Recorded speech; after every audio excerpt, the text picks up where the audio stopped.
ઘોઘંબા સ્થિત ઝાબ ગામે ખાલી કુવામાં અકસ્માતે નર દીપડો પડી ગયો છે, જે ઘટનાની જાણ થતા વન વિભાગે સંયુક્ત ઓપરેશન હાથ ધરી દીપડાને સહી સલામત બહાર કાઢ્યો છે। પંચમહાલ જિલ્લાના ઘોઘંબા સ્થિત ઝાબ ગામે ખેતરના ખાલી કુવામાં અકસ્માતે નર દીપડો પડી ગયો હતો, જે ઘટનાની જાણ વન વિભાગને થતા વન વિભાગે વડોદરાના પશુ નિષ્ણાંતો હાલોલ દીપડા રેસ્ક્યુ સેન્ટરની સંયુક્ત મદદ લઈ દીપડાને સહી સલામત બહાર કાઢ્યો હતો। રેસ્ક્યુ કર્યો એ દીપડાના તમામ અંગો, મૂછ, નખ, પૂંછ, આંખ, દાંત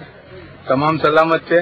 અને એને પ્રાઇમરી જે કંઈ આરામ કરવા માટેની દવાની જરૂર હોય એ દવા આપી દીધી છે અને ધોબીકુવા હાલોલ રેન્જના ગોધરા વન વિભાગના રેસ્ક્યુ સેન્ટર પર દીપડાને રવાના કર્યો છે। મંગળસિંહ સુરસિંહભાઈ રાઠવાના કુવામાં દીપડો પડી ગયો છે। દીપડામાં પહેલા પ્રશ્ન પૂછતા કે ભાઈ અંદર પાણી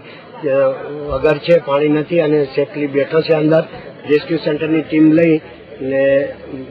અહીંયા પહોંચી ગયા ડાયરેક્ટ અને મેં અમારી ટીમ પોલીસ સ્ટેશનમાં પોલીસ પબ્લિક બંદોબસ્ત માટે જાણ કરી અને પોલીસ કાતો બી તાત્કાલિક સ્થળ ઉપર આવી ગયેલું, પબ્લિકને કંટ્રોલ કરી અને બાકીની પકડવા માટેના સાધનો તથા ટીમ આવી જવાથી લાંબી જહેમત બાદ સફળતાપૂર્વક